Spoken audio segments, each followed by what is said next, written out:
Android tricks. Hi hello ನಮಸ್ಕಾರ, ಮತ್ತೆ ನಮ್ಮ ಚಾನಲ್ಗೆ ಸ್ವಾಗತ. ನಾನು ನಿಮ್ಮ ಸಂತೋಷ್ ಗುರುರಾಜ್. ಇವತ್ತಿನ ಈ ವಿಡಿಯೋದಲ್ಲಿ ಆಂಡ್ರಾಯ್ಡ್ ಮೊಬೈಲಲ್ಲಿರೋಂಥ ಒಂದು 5 ರಿಂದ 6 ಸೂಪರ್ ಟ್ರಿಕ್ಸ್ ಬಗ್ಗೆ ಮಾತಾಡ್ತಾ ಹೋಗ್ತೀನಿ. ನೀವು ಅದನ್ನು ಟ್ರಿಕ್ಸ್ ಅಂದ್ಕೊಳ್ಳಿ ಅಥವಾ ಟಿಪ್ಸ್ ಅಂದ್ಕೊಳ್ಳಿ ಅಥವಾ ಸೀಕ್ರೆಟ್ ಸೆಟ್ಟಿಂಗ್ಸ್ ಅಂತಲೂ ತಿಳ್ಕೊಳ್ಳಿ, ಬಟ್ ಡೆಫಿನೆಟಾಗಿ ಎಲ್ಲರಿಗೂ ಹೆಲ್ಪ್ ಆಗುತ್ತೆ. ಯಾರ್ಯಾರು ಆಂಡ್ರಾಯ್ಡ್ ಮೊಬೈಲ್ ಯೂಸ್ ಮಾಡ್ತಿರ್ತೀರಾ ಅಂಥವ್ರಿಗೆ ಈ ರೀತಿಯ ಒಂದು ಟ್ರಿಕ್ಸ್ ಅಥವಾ ಟಿಪ್ಸ್ ಅನ್ನೋದು ಗೊತ್ತಿರಬೇಕಾಗುತ್ತೆ. ಆಗ ನೀವು ಇನ್ನೂ ಅಡ್ವಾನ್ಸ್ಡಾಗಿ ಆಂಡ್ರಾಯ್ಡ್ ಮೊಬೈಲ್ನ ಯೂಸ್ ಮಾಡ್ಬೋದಾಗುತ್ತೆ. ಸೊ ನಾನು ಹೇಳೋಂಥ ಟ್ರಿಕ್ಸಲ್ಲಿ ನಿಮ್ಗೆ ಯಾವ್ದು ಇಷ್ಟ ಆಯಿತು ಅಂತ ನನಗೆ ಈ ವಿಡಿಯೋ ಪೂರ್ತಿ ನೋಡಿದ ನಂತರ ಕಮೆಂಟ್ ಮೂಲಕ ತಿಳಿಸ್ಕೊಡಿ. ಒಂದು ವೇಳೆ ನಿಮ್ಗೆ ಏನಾದರೂ ಈ ಟ್ರಿಕ್ಸ್ ಅಥವಾ ಟಿಪ್ಸ್ ಆಲ್ರೆಡಿ ಗೊತ್ತಿದೆ ಆದರೆ ಅದು ಸಹ ತಿಳಿಸ್ಕೊಡಿ. ಮತ್ತು ನನಗೆ ಆಲ್ರೆಡಿ ಗೊತ್ತಿದ್ದು ಅಂತ ಮಾತ್ರ ಹೇಳೋಕ್ಕೋಗಬೇಡಿ. ಇದು ಬಿಟ್ಟು ನಿಮ್ಗೆ ಏನಾದರೂ ಅಡಿಷನಲ್ಸ್ ಟ್ರಿಕ್ಸ್ ಅಥವಾ ಟಿಪ್ಸ್ ಇರ್ಬೋದು, ನಿಮ್ಗೆ ಗೊತ್ತಿದೆ ಆದರೆ ಅದನ್ನು ಕಮೆಂಟ್ ಮೂಲಕ ತಿಳಿಸ್ಕೊಡಿ. ನಮ್ಮ ವಿಡಿಯೋ ನೋಡೋಂಥ ಬೇರೆ ವ್ಯೂವರ್ಸ್ಗೂ ಸಹ ಅದು ತುಂಬಾ ಹೆಲ್ಪ್ ಆಗುತ್ತೆ. ನಾನು ಈ ವಿಡಿಯೋಗೆ ಒಂದು 400 ಲೈಕ್ಸ್ ಅನ್ನೋದನ್ನು ಕೊಡ್ತಾ ಇದ್ದೀನಿ. ನೀವೇನಾದರೂ ಆ 400 ಲೈಕ್ಸ್ನ ಕಂಪ್ಲೀಟ್ ಮಾಡಿಸಿದ್ದೆ ಆದರೆ ಇದೇ ರೀತಿಯ ಟಿಪ್ಸ್ ಆ್ಯಂಡ್ ಟ್ರಿಕ್ಸ್ ಬಗ್ಗೆ ಮತ್ತೊಂದು ವಿಡಿಯೋ ಮಾಡಿ ಅಪ್ಲೋಡ್ ಮಾಡ್ತೀನಿ. 400 ಲೈಕ್ ಟಾರ್ಗೆಟ್ ಇದೆ, ಮಿಸ್ ಮಾಡಿದೆ, ತಕ್ಷಣ ಲೈಕ್ ಮಾಡಿ ಮತ್ತು ನಮಗೆ ಸಪೋರ್ಟ್ ಮಾಡಿ. ಈ ವಿಡಿಯೋನ ಸ್ಟಾರ್ಟ್ ಮಾಡೋಕ್ಕೂ ಮುಂಚೆ ಒಂದು ಸಣ್ಣ ರಿಕ್ವೆಸ್ಟು. ನಾವು ನಮ್ಮ ಒಂದು ಟೆಲಿಗ್ರಾಮ್ ಗ್ರೂಪಲ್ಲಿ ಅಮೆಝಾನ್ ಮತ್ತು ಫ್ಲಿಪ್ಕಾರ್ಟಲ್ಲಿರೋಂಥ ವಂಡರ್ಫುಲ್ ಡೀಲ್ಸ್ ಬಗ್ಗೆ ಪೋಸ್ಟ್ ಅನ್ನೋದನ್ನು ಮಾಡ್ತಾ ಇರ್ತೀವಿ. ನೀವೇನಾದರೂ ಆ ಟೆಲಿಗ್ರಾಮ್ ಗ್ರೂಪ್ನ ಜಾಯಿನ್ ಆಗಿದ್ದೆ ಆದರೆ ಒಳ್ಳೊಳ್ಳೆ ಡಿಸ್ಕೌಂಟ್ಸು ಮತ್ತು ಆಫರ್ಸ್ ಅನ್ನೋದು ನಿಮಗೆ ಗೊತ್ತಾಗ್ತಾ ಹೋಗುತ್ತೆ. ಸೊ ಮಿಸ್ ಮಾಡಿದ ತಕ್ಷಣ ನಮ್ಮ ಒಂದು ಟೆಲಿಗ್ರಾಮ್ ಗ್ರೂಪ್ನ ಜಾಯಿನ್ ಆಗಿ ಅದರ ಒಂದು ಲಿಂಕನ್ನು ಫಸ್ಟ್ ಕಮೆಂಟಲ್ಲಿ ಪಿನ್ ಮಾಡಿರ್ತೀನಿ. ಈಗ ಯಾವುದೇ ರೀತಿಯ ಟೈಮ್ ವೇಸ್ಟ್ ಮಾಡಿದೆ ಆ ಸೂಪರ್ ಸೆಟ್ಟಿಂಗ್ಸ್ ಏನು ಅಂತ ನೋಡ್ತಾ ಹೋಗೋಣ. So let's get started.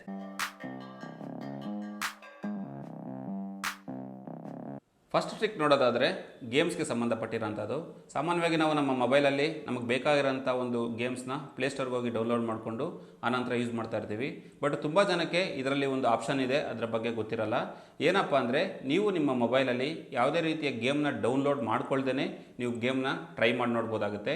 ಅಂದರೆ ಯಾರ ಮೊಬೈಲಲ್ಲಿ ಸ್ವಲ್ಪ ಸ್ಟೋರೇಜ್ ಕಮ್ಮಿ ಇರುತ್ತೆ ಅಥವಾ ಇಂಟರ್ನೆಟ್ನ ಪ್ರಾಬ್ಲಮ್ ಇರುತ್ತೆ ಅಂಥವರು ಮೊಬೈಲಲ್ಲಿ ಗೇಮ್ನ ಡೌನ್ಲೋಡ್ ಮಾಡ್ಕೊಳ್ದೇ ಜಸ್ಟ್ ಪ್ಲೇಸ್ಟೋರ್ ಮುಖಾಂತರನೇ ಅದನ್ನು ಯೂಸ್ ಮಾಡಿ ನಿಮ್ಗೆ ಇಷ್ಟ ಆದರೆ ಮಾತ್ರ ಡೌನ್ಲೋಡ್ ಮಾಡ್ಕೋಬೋದು. ಆ ರೀತಿಯ ಒಂದು ಆಪ್ಷನ್ ಇರುತ್ತೆ. ಅದಕ್ಕೆ ನೀವು ಮಾಡಬೇಕಾಗಿರೋದಿಷ್ಟೇ, ಫಸ್ಟ್ ನೀವು ನಿಮ್ಮ ಒಂದು ಪ್ಲೇಸ್ಟೋರ್ಗೆ ಹೋಗಿ ಅದಾದ ನಂತರ ಇಲ್ಲಿ ಕ್ಲಿಕ್ ಮಾಡಿ. ಅದಾದ ನಂತರ ಇಲ್ಲಿ ಕೆಳಗಡೆ ಸೆಟ್ಟಿಂಗ್ಸ್ ಅಂತ ಇರುತ್ತೆ, ಸೆಟ್ಟಿಂಗ್ಸ್ ಮೇಲೆ ಟ್ಯಾಪ್ ಮಾಡಿದ್ದೆ ಆದರೆ ಇಲ್ಲಿ ಜನರಲ್ ಅಂತ ಒಂದು ಆಪ್ಷನ್ ಇರುತ್ತೆ, ಅಲ್ಲಿ ಕ್ಲಿಕ್ ಮಾಡಿ. ಇಲ್ಲಿ ನೋಡಿದ್ದೆ ಆದರೆ ನೀವು ಗೂಗಲ್ ಪ್ಲೇ ಇನ್ಸ್ಟಂಟ್ ಅನ್ನೋ ಒಂದು ಆಪ್ಷನ್ ಬರುತ್ತೆ. ಇಲ್ಲಿ ನಿಮಗೆ ಒಂದು ಎನೇಬಲ್ ಮತ್ತು ಡಿಸೇಬಲ್ ಮಾಡೋಕ್ಕೆ ಆಪ್ಷನ್ ಇರುತ್ತೆ. ಇದನ್ನು ಎನೇಬಲ್ ಮಾಡಿದ ನಂತರ ನೀವು ವಾಪಸ್ ಬ್ಯಾಕ್ ಬಂದಿದೆ ಆದರೆ ಸುಮಾರಷ್ಟು ಗೇಮ್ಸ್ ಅನ್ನೋದು ಅದನ್ನು ಇನ್ಸ್ಟಾಲ್ ಮಾಡ್ಕೊಳ್ದೇ ನಾವು ಆಡ್ಬೋದಾಗುತ್ತೆ. ಎಕ್ಸಾಂಪಲ್ ನೋಡಿ, ಕಾಲ್ ಆಫ್ ಡ್ಯೂಟಿ ಅಂತ ನಾನು ಕೊಡ್ತೀನಿ, ಇಲ್ಲಿ ಕ್ಲಿಕ್ ಮಾಡ್ತೀನಿ. ಇಲ್ಲಿ ನಮಗೆ 2 ಥರ ಆಪ್ಷನ್ ಅನ್ನೋದು ಬರ್ತಿದೆ, ಒಂದು ಟ್ರೈ ನೌ ಮತ್ತು ಇನ್ಸ್ಟಾಲ್ ಅಂತ. ಒಂದು ವೇಳೆ ನೀವು ಏನಾದರೂ ಆ ಒಂದು ಸೆಟ್ಟಿಂಗ್ನ ಆಫ್ ಮಾಡಿದ್ದೆ ಆದರೆ ಇಲ್ಲಿ ನಿಮಗೆ ಡೈರೆಕ್ಟಾಗಿ ಇನ್ಸ್ಟಾಲ್ ಅಂತ ಬರುತ್ತೆ. ಈಗ ನಾನು ಟ್ರೈ ನೌ ಅಂತ ಕ್ಲಿಕ್ ಮಾಡ್ತೀನಿ. ಈಗ ನೋಡಿ ಆಟೋಮೆಟಿಕಲಿ ಕಾಲ್ ಆಫ್ ಡ್ಯೂಟಿ ಅನ್ನೋದು ಇಲ್ಲಿ ನಮ್ಮ ಒಂದು ಮೊಬೈಲಲ್ಲಿ ಪ್ಲೇ ಆಗೋಕ್ಕೆ ಸ್ಟಾರ್ಟ್ ಆಯಿತು. ಒಂದು ವೇಳೆ ನಾನೇನಾದರೂ ಅದನ್ನು ಇನ್ಸ್ಟಾಲ್ ಮಾಡಿದ್ದೆ ಆದರೆ 2.5 ರಿಂದ 3 GB ಅಷ್ಟು ಗೇಮ್ನ ಡೌನ್ಲೋಡ್ ಮಾಡಿಕೊಂಡು ಮೊಬೈಲಲ್ಲಿ ಇನ್ಸ್ಟಾಲ್ ಮಾಡಬೇಕಾಗುತ್ತೆ. ಬಟ್ ಈಗ ಯಾವುದೇ ರೀತಿಯ ಇನ್ಸ್ಟಾಲೇಷನ್ ಮಾಡ್ದೇ ನಾನು ಆ ಗೇಮ್ನ ಆಡ್ಬೋದಾಗುತ್ತೆ. ಸೊ ಈ ರೀತಿ ಸುಮಾರಷ್ಟು ಗೇಮ್ಸ್ಗೆ ಆಪ್ಷನ್ ಅನ್ನೋದಿರುತ್ತೆ. ನೀವು ಇದನ್ನ ಯೂಸ್ ಮಾಡೋದ್ರ ಮೂಲಕ ಯಾವುದೇ ರೀತಿಯ ಒಂದು ಡೌನ್ಲೋಡ್ ಮಾಡದೆ ಗೇಮ್ನ ಆಡ್ಬೋದಾಗುತ್ತೆ. ಇನ್ನು 2ನೇ ಟ್ರಿಕ್ಕು ಸಹ ಪ್ಲೇಸ್ಟೋರ್ಗೆ ಸಂಬಂಧಪಟ್ಟಿರೋಂಥದ್ದು. ನಾವು ಏನಾದರೂ ಗೂಗಲ್ ಪ್ಲೇಸ್ಟೋರ್ ಉಪಯೋಗಿಸೋದ್ರ ಮೂಲಕ ಯಾವುದಾದ್ರೂ ಸಬ್ಸ್ಕ್ರಿಪ್ಷನ್ ತೊಗೊಂಡಿದ್ದೆ ಆದರೆ ಅದು ಗೇಮ್ಸ್ ಇರ್ಬೋದು ಅಥವಾ ಬೇರೆ ಯಾವುದಾದ್ರೂ ಒಂದು ಕೋರ್ಸಸ್ ಇರ್ಬೋದು. ಸೊ ಅಂಥ ಟೈಮಲ್ಲಿ ನಮ್ಮ ಒಂದು ಕ್ರೆಡಿಟ್ ಕಾರ್ಡ್ ಅನ್ನೋದನ್ನು ಪ್ಲೇಸ್ಟೋರಲ್ಲಿ ಅಥವಾ ಗೂಗಲ್ ಅಕೌಂಟಲ್ಲಿ ಆ್ಯಡ್ ಮಾಡಿರ್ತೀವಿ. ನಿಮ್ಮ ಮನೆಯಲ್ಲಿ ಯಾರಾದರೂ ಸಣ್ಣ ಮಕ್ಕಳಿದ್ದಿದೆ ಆದರೆ ಅಥವಾ ನೀವೇ ಬೈ ಮಿಸ್ಟೇಕ್ ಏನಾದರೂ ಒಂದು ಗೇಮ್ನ ಪರ್ಚೇಸ್ ಮಾಡಿದ್ರೆ ಅದು ಯಾವುದೇ ರೀತಿಯ ಅಥೆಂಟಿಕೇಷನ್ ಕೇಳದೆ ಆಟೋಮೆಟಿಕಲಿ ಪರ್ಚೇಸ್ ಆಗಿಬಿಡುತ್ತೆ. ನೀವು ಅದನ್ನು ಅವಾಯ್ಡ್ ಮಾಡಬೇಕಂದ್ರೆ ಪ್ಲೇಸ್ಟೋರ್ಗೆ ಹೋಗಿ, ಪ್ಲೇಸ್ಟೋರ್ಗೆ ಹೋದ ನಂತರ ಸೆಟ್ಟಿಂಗ್ಸ್ ಮೇಲೆ ಕ್ಲಿಕ್ ಮಾಡಿ. ಇಲ್ಲಿ ನೋಡಿ ಅಥೆಂಟಿಕೇಷನ್ ಅಂತ ಒಂದು ಆಪ್ಷನ್ ಅನ್ನೋದು ಬರುತ್ತೆ. ಇಲ್ಲಿ ನೀವು ಟ್ಯಾಪ್ ಮಾಡಿದ್ದೆ ಆದರೆ 3 ರೀತಿಯ ಆಪ್ಷನ್ ಅನ್ನೋದು ಬರುತ್ತೆ. Never, every 30 minutes, for all purchase through Google play on this ಅಂತ. ಅಂದರೆ ನೀವು ಏನಾದರೂ ನಿಮ್ಮ ಒಂದು ತಮ್ಮ ಇಂಪ್ರೆಷನ್ನ ಅಥವಾ ಫೇಸ್ ಐಡಿನ ಕೊಟ್ಟರೆ ಮಾತ್ರ ಪರ್ಚೇಸ್ ಆಗೋ ಥರ ಈ ಒಂದು ಆಪ್ಷನ್ ಅನ್ನೋದಿರುತ್ತೆ. ನೀವು ಒಂದು ವೇಳೆ ನೆವರ್ ಅಂತ ಕೊಟ್ಟಿದ್ದೆ ಆದರೆ ನೀವು ಯಾವುದೇ ರೀತಿಯ ಒಂದು ಫಿಂಗರ್ ಪ್ರಿಂಟ್ ಅಥೆಂಟಿಕೇಷನ್ ಇರ್ಬೋದು ಅಥವಾ ಫೇಸ್ ಐಡಿಯ ಒಂದು ಅಥೆಂಟಿಕೇಷನ್ ಇಲ್ಲದೇ ಗೂಗಲ್ ಪ್ಲೇಸ್ಟೋರಿಂದ ನೀವೇನು ಬೇಕಾದರೂ ಪರ್ಚೇಸ್ ಮಾಡ್ಬೋದಾಗುತ್ತೆ. ಒಂದು ವೇಳೆ ನಿಮ್ಮ ಮನೇಲಿ ಮಕ್ಕಳಿದ್ದಂಥ ಟೈಮಲ್ಲಿ ಅವರೇನಾದರೂ ಬೈ ಮಿಸ್ಟೇಕ್ ಯಾವುದೋ ಒಂದು ಗೇಮಲ್ಲಿ ಹೋಗ್ಬಿಟ್ಟು ಪರ್ಚೇಸ್ ಅಂತ ಕೊಟ್ಟರೆ ಯಾವುದೇ ರೀತಿಯ ಪಾಸ್ವರ್ಡ್ ಕೇಳ್ದೇ ಅದು ಪರ್ಚೇಸ್ ಆಗಿಬಿಡುತ್ತೆ. ಸೊ ಆ ಕಾರಣಕ್ಕೆ ಅಲ್ಲಿ ನಾವು ನೆವರ್ ಅಂತ ಕೊಡಬಾರ್ದಾಗುತ್ತೆ. ಅದರ ಬದಲಾಗಿ ಇಲ್ಲಿ for all purchases through Google play in this device ಅಂತ ಕೊಟ್ಟಿದೆ ಆದರೆ ಯಾವುದೇ ಒಂದು ಗೇಮ್ ಇರ್ಬೋದು ಅಥವಾ ಕೋರ್ಸ್ ಇರ್ಬೋದು ಅಥವಾ ಬೇರೆ ಏನೇ ಇರ್ಬೋದು ಪರ್ಚೇಸ್ ಮಾಡೋಕ್ಕೆ ಹೋದಾಗ ಫಸ್ಟ್ ಅದು ಪಾಸ್ವರ್ಡ್ ಅನ್ನೋದನ್ನು ಕೇಳುತ್ತೆ.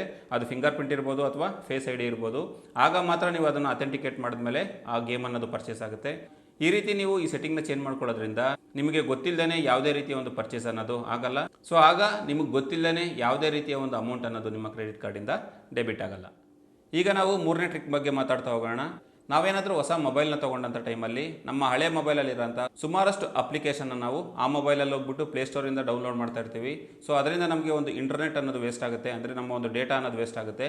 ಅದ್ರ ಬದಲಾಗಿ ಪ್ಲೇಸ್ಟೋರ್ನ ಯೂಸ್ ಮಾಡಿದ್ದೆ ಆದರೆ ನೀವು ಹಳೆ ಮೊಬೈಲಿಂದ ಹೊಸ ಮೊಬೈಲ್ಗೆ ಸಿಂಪಲ್ಲಾಗಿ ನೀವು ಆಲ್ರೆಡಿ ಏನೇನು ಅಪ್ಲಿಕೇಶನ್ನ ಯೂಸ್ ಮಾಡ್ತಾ ಇದ್ರಲ್ಲ ಅದೆಲ್ಲ ಒಂದು ಶಾಟಲ್ಲಿ ಟ್ರಾನ್ಸ್ಫರ್ ಮಾಡ್ಬೋದಾಗುತ್ತೆ. ಸೊ ಅದಕ್ಕೆ ನೀವು ಮಾಡಬೇಕಾಗಿರೋದಿಷ್ಟೇ, ಇದ್ರ ಮೇಲೆ ಕ್ಲಿಕ್ ಮಾಡಿ, ಮ್ಯಾನೇಜ್ ಆಪ್ಷನ್ ಡಿವೈಸ್ ಅಂತ ಕ್ಲಿಕ್ ಮಾಡಿ. ಇಲ್ಲಿ ನೀವು ಬಂದಿದೆ ಆದರೆ ಶೇರ್ ಆಪ್ಸ್ ಅಂತ ಇರುತ್ತೆ. ಇಲ್ಲಿ ನಿಮ್ಗೆ 2 ಆಪ್ಷನ್ ಬರುತ್ತೆ, ಒಂದು ಸೆಂಡ್ ಮತ್ತು ಒಂದು ರಿಸೀವ್ ಅಂತ. ನೀವು ಸೆಂಡ್ ಅಂತ ಕೊಟ್ಟಿದೆ ಆದರೆ ಈ ಮೊಬೈಲಿಂದ ನೀವು ಇನ್ನೊಂದು ಮೊಬೈಲ್ಗೆ ಅಪ್ಲಿಕೇಶನ್ನ ಟ್ರಾನ್ಸ್ಫರ್ ಮಾಡ್ತಿದ್ದೀರಾ ಅಂತ. ರಿಸೀವ್ ಅಂದರೆ ಆ ಮೊಬೈಲಿಂದ ಈ ಮೊಬೈಲ್ಗೆ ಆಪ್ಷನ್ ಅದನ್ನು ರಿಸೀವ್ ಮಾಡ್ಕೊತಿದ್ದೀರಾ ಅಂತ. ಎಕ್ಸಾಂಪಲ್ಗೆ ನಾನು ಈ ಮೊಬೈಲಿಂದ ಈಗ ಸೆಂಡ್ ಅಂತ ಕೊಡ್ತೀನಿ. ಇದರಲ್ಲಿ ವಾಟ್ಸಪ್ ಬಿಸ್ನೆಸ್ ಅನ್ನೋದನ್ನು ನಾನು ಇನ್ಸ್ಟಾಲ್ ಮಾಡಿದ್ದೀನಿ. ಇದನ್ನು ಟಿಕ್ ಮಾಡ್ತೀನಿ. ಅದೇ ರೀತಿ ನಾನು ಇನ್ನೊಂದು ಮೊಬೈಲ್ನ ತೊಗೊಂಡು ಬಂದು ಇಲ್ಲಿ ರಿಸೀವ್ ಅಂತ ಕೊಡ್ತೀನಿ. ಇಲ್ಲಿ ರಿಸೀವ್ ಅಂತ ಕೊಟ್ಟು ಸೆಂಡ್ ಅಂತ ಕೊಡ್ತೀನಿ. ನೋಡಿ, ಈಗ ಈ ಒಂದು ಮೊಬೈಲ್ನ ಇದು ಡಿಟೆಕ್ಟ್ ಮಾಡುತ್ತೆ. ಟ್ಯಾಪ್ ಮಾಡಿದ ತಕ್ಷಣ ಇಲ್ಲಿ ಒಂದು ಕೋಡ್ ಅನ್ನೋದನ್ನು ಕೇಳುತ್ತೆ. ನಾವು ಅದನ್ನು ಕರೆಕ್ಟಾಗಿ ಕೋಡ್ ಇದೆ ಅಂತ ಚೆಕ್ ಮಾಡಿ ರಿಸೀವ್ ಅಂತ ಕೊಟ್ಟಿದ್ದೆ ಆದರೆ ಇಲ್ಲಿರೋಂಥ ವಾಟ್ಸಪ್ ಬಿಸ್ನೆಸ್ ಅಪ್ಲಿಕೇಶನ್ ಅನ್ನೋದು ಆ ಮೊಬೈಲ್ಗೆ 1 ಸೆಕೆಂಡಲ್ಲಿ ಟ್ರಾನ್ಸ್ಫರ್ ಆಗುತ್ತೆ.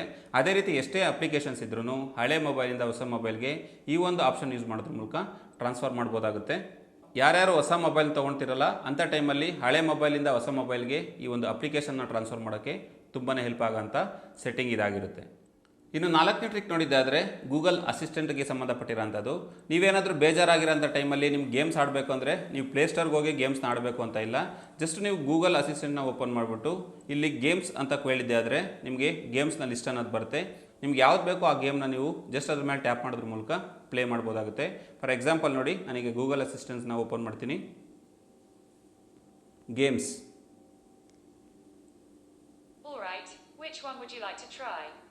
ನೋಡಿ, ನಾನು ಗೇಮ್ಸ್ ಅಂತ ಹೇಳಿದ ತಕ್ಷಣ ಸುಮಾರಷ್ಟು ಗೇಮ್ಸ್ ಅನ್ನೋದು ಇಲ್ಲಿ ಬಂತು. ನಾನು ಯಾವ್ದು ಬೇಕೋ ಅದನ್ನು ನೀವು ಜಸ್ಟ್ ಟ್ಯಾಪ್ ಮಾಡಿದ್ದೆ ಆದರೆ ಗೇಮ್ ಅನ್ನೋದು ಅಲ್ಲಿ ಆಕ್ಟಿವೇಟ್ ಆಗುತ್ತೆ.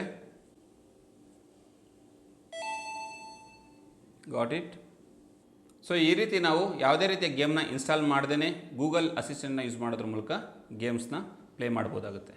ಇನ್ನು ನೆಕ್ಸ್ಟ್ ಟ್ರಿಕ್ ಬಗ್ಗೆ ಮಾತಾಡಿದ್ದೆ ಆದರೆ ಅದು ಸಹ ಗೂಗಲ್ ಅಸಿಸ್ಟೆಂಟ್ಗೆ ಸಂಬಂಧಪಟ್ಟಿರೋಂಥದ್ದು. ಒಂದು ವೇಳೆ ನೀವು ನಿಮ್ಮ ಒಂದು ಮೊಬೈಲಲ್ಲಿ ಯಾವುದಾದ್ರೂ ಒಂದು ವೆಬ್ಸೈಟ್ನ ಓಪನ್ ಮಾಡಿರ್ತೀರಾ, ಅದ್ರ ಬಗ್ಗೆ ಕಂಟೆಂಟ್ನ ಓದ್ತಿರ್ತೀರಾ ಅಂತ ತಿಳ್ಕೊಳ್ಳಿ. ಎಕ್ಸಾಂಪಲ್ಗೆ ಈಗ ನಾನು ನನ್ನ ಒಂದು ವೆಬ್ಸೈಟ್ನ ಓಪನ್ ಮಾಡಿದ್ದೀನಿ. ಸೊ ಇಲ್ಲಿರೋಂಥ ಕಂಟೆಂಟ್ನ ನೀವು ಓದಬೇಕಂದ್ರೆ ಸ್ವಲ್ಪ ಟೈಮ್ ಹಿಡಿಬೋದು ಅಥವಾ ಓದೋಕ್ಕೆ ಕೆಲವ್ರಿಗೆ ಬೇಜಾರಾಗ್ಬೋದು. ಅಂಥ ಟೈಮಲ್ಲಿ ಗೂಗಲ್ ಅಸಿಸ್ಟೆಂಟ್ನ ಯೂಸ್ ಮಾಡಿದ್ದೆ ಆದರೆ ಆಟೋಮೆಟಿಕಲಿ ಅದೇ ನಿಮಗೆ ವರ್ಡ್ ಬೈ ವರ್ಡ್ ಅನ್ನೋದನ್ನು ಓದಿ ಹೇಳುತ್ತೆ.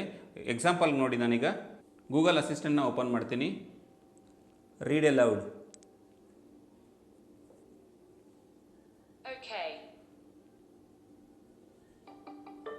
Basic tutorials, HTML tutorial for beginners. Our HTML tutorial gives step-by-step explanation with an example for beginners, so that you can learn HTML easily. ನೋಡಿ, ನಾನು ಆ ಥರ ರೀಡ್ ಎ ಲೌಡ್ ಅಂತ ಒಂದು ಕಮೆಂಟ್ ಕೊಟ್ಟ ತಕ್ಷಣ ಆ ಒಂದು ವೆಬ್ ಪೇಜಲ್ಲಿರೋಂಥ ಕಂಟೆಂಟ್ನ ಅದು ವರ್ಡ್ ಬೈ ವರ್ಡ್ ಓದ್ತಾ ಇದೆ. ನೀವು ಇದರ ಸ್ಪೀಡ್ನ ಸಹ ಚೇಂಜ್ ಮಾಡ್ಕೋಬೋದು. ಸ್ಪೀಡ್ ಆಗಬೇಕಂದ್ರೆ ಸ್ಪೀಡ್ ಮಾಡ್ಬೋದು ಅಥವಾ ಕಡಿಮೆ ಸ್ಪೀಡಲ್ಲಿ ಓದಬೇಕಂದ್ರೆ ಕಡಿಮೆ ಸ್ಪೀಡಲ್ಲಿ ಕೊಟ್ಟು ಪ್ಲೇ ಅಂತ ಕೊಟ್ಟರೆ ಸಾಕು. For beginners is specially designed for the very beginners who want to learn website development. So ಈ ರೀತಿ ನಿಮಗೆ ಬೇಕಾದಂಥ ಒಂದು ವೆಬ್ ಪೇಜನ್ನು ಅದು ಆಟೋಮೆಟಿಕಲಿ ನಿಮಗೆ ಓದಿ ಹೇಳುತ್ತೆ. ಸೊ ಈ ರೀತಿ ನೀವು ಗೂಗಲ್ ಅಸಿಸ್ಟೆಂಟ್ನ ಯೂಸ್ ಮಾಡ್ಬೋದಾಗುತ್ತೆ. ಇನ್ನು ಲಾಸ್ಟ್ ಟ್ರಿಕ್ ಬಗ್ಗೆ ಮಾತಾಡಿದ್ದೆ ಆದರೆ ನಿಮಗೆ ನಿಮ್ಮ ಮನೆಯವರು ಇರ್ಬೋದು ಅಥವಾ ನಿಮಗೆ ಗೊತ್ತಿರೋ ಅಂಥವ್ರು ಇರ್ಬೋದು, ಫ್ರೆಂಡ್ಸ್ ಇರ್ಬೋದು, ಯಾರಾದರೂ ನಿಮಗೆ ಒಂದು ಲಿಂಕನ್ನು ಕಳಿಸಿದಾಗ ನಿಮಗೇನಾದರೂ ಆ ಲಿಂಕಲ್ಲಿ ವೈರಸ್ ಇರ್ಬೋದು, ಸ್ವಲ್ಪ ಡೇಂಜರಸ್ ಇದೆ ಅಂತ ನಿಮ್ಗೆ ಅನಿಸಿದ್ದೆ ಆದರೆ ನೀವು ಕ್ರೋಮ್ನ ಯೂಸ್ ಮಾಡೋದ್ರ ಮೂಲಕ ಸಿಂಪಲ್ಲಾಗಿ ಆ ಒಂದು ಲಿಂಕಲ್ಲಿ ವೈರಸ್ ಇದೆಯಾ ಇಲ್ವಾ ಅಂತ ಅನಾಲಿಸಿಸ್ ಮಾಡ್ಬೋದಾಗುತ್ತೆ. ಸೊ ಅದಕ್ಕೆ ನೀವು ಮಾಡಬೇಕಾಗಿರೋದಿಷ್ಟೇ, ನೀವು ನಿಮ್ಮ ಒಂದು ಮೊಬೈಲಲ್ಲಿರೋಂಥ ಕ್ರೋಮ್ನ ಓಪನ್ ಮಾಡಿ ಅಲ್ಲಿ ನೀವು ವೈರಸ್ ಟೋಟಲ್ ಅಂತ ಟೈಪ್ ಮಾಡಿ. ವೈರಸ್ ಟೋಟಲ್ ಅಂತ ಟೈಪ್ ಮಾಡಿದ ನಂತರನೇ ಫಸ್ಟೇ ನಿಮಗೆ ಒಂದು ವೈರಸ್ ಟೋಟಲ್ ಅಂತ ಕಾಣುತ್ತೆ. ಅದನ್ನು ಟ್ಯಾಪ್ ಮಾಡಿ. ಅದನ್ನು ಟ್ಯಾಪ್ ಮಾಡಿದ್ರೆ ನಿಮಗೆ ಈ ರೀತಿಯ ಒಂದು ಪೇಜನ್ನು ಅದು ಓಪನ್ ಆಗುತ್ತೆ. ಅವರೇನಾದರೂ ನಿಮಗೆ ಫೈಲ್ ಕಳಿಸಿದರೆ ಫೈಲಲ್ಲೂ ಚೆಕ್ ಮಾಡ್ಬೋದು ವೈರಸ್ ಇದೆಯಾ ಇಲ್ವಾ ಅಂತ. URL ಅಂದರೆ URL ಮುಖಾಂತರ ಚೆಕ್ ಮಾಡ್ಬೋದು ಅಥವಾ ನೀವೇ ಏನಾದರೂ ಸರ್ಚ್ ಕೊಟ್ಟು ಅದನ್ನು ಚೆಕ್ ಮಾಡ್ಬೋದು. ಈಗ ನಾನು ಇಲ್ಲಿ ನನ್ನ ಒಂದು ವೆಬ್ಸೈಟ್ನ ಲಿಂಕನ್ನು ಪೇಸ್ಟ್ ಮಾಡ್ತೀನಿ. ಪೇಸ್ಟ್ ಮಾಡಿ ಸರ್ಚ್ ಅಂತ ಕೊಡ್ತೀನಿ. ಸರ್ಚ್ ಅಂತ ಕೊಟ್ಟ ನಂತರ ನೋಡಿ ಯಾವ ರೀತಿ ಅದು ಒಂದು ಸ್ಕ್ಯಾನಿಂಗ್ ಅನ್ನೋದನ್ನು ಮಾಡಿದೆ ಅಂತ. ಇಲ್ಲಿ ನಮಗೆ ಏನೇನು ಡಿಟೆಕ್ಟ್ ಆಗಿದೆ ಅಂತ ಬರ್ತಿದೆ, ಎಲ್ಲ ಕ್ಲೀನ್ ಅಂತ ಒಂದು ತೋರಿಸ್ತಾ ಇದೆ. ಅದೇ ರೀತಿ ಡೀಟೇಲ್ಸಲ್ಲಿ ಹೋಗಿದ್ರೆ ಫುಲ್ ಡೀಟೇಲ್ಸ್ ಅನ್ನೋದು ಸಿಗುತ್ತೆ. ಲಿಂಕ್ಸ್ ಏನೇನಿದೆ ಅಂತ ಗೊತ್ತಾಗುತ್ತೆ.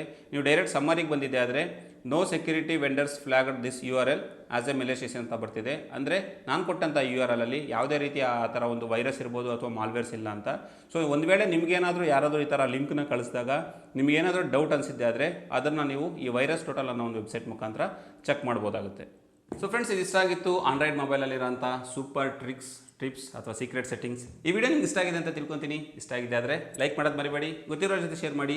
ಈ ವಿಡಿಯೋ ಬಗ್ಗೆ ನಿಮ್ಗೆ ಏನೇ ಅನಿಸಿದ್ರು ನನಗೆ ಕಮೆಂಟ್ ಮೂಲಕ ತಿಳಿಸ್ಕೊಡಿ. ನಾನು ಅಪ್ಲೋಡ್ ಮಾಡೋಂಥ ಪ್ರತಿಯೊಂದು ವೀಡಿಯೋಗಳು ನಿಮ್ಗೆ ಸಿಗಬೇಕಂದ್ರೆ ಕೆಳಗಡೆ ಕಾಣ್ತಿರೋಂಥ ಸಬ್ಸ್ಕ್ರೈಬ್ ಬಟನ್ನ ಪ್ರೆಸ್ ಮಾಡಿ, ಮತ್ತು ಆನಂತರ ಪಕ್ಕದಲ್ಲೇ ಬರೋ ಒಂದು ಬೆಲ್ ಐಕನ್ನ ಪ್ರೆಸ್ ಮಾಡಿ. ನಾನು ಅಪ್ಲೋಡ್ ಮಾಡೋಂಥ ಪ್ರತಿಯೊಂದು ವೀಡಿಯೋಗಳು ನಿಮಗೆ ಸಿಗ್ತಾ ಹೋಗುತ್ತೆ. Thank you for watching. Take care. Bye.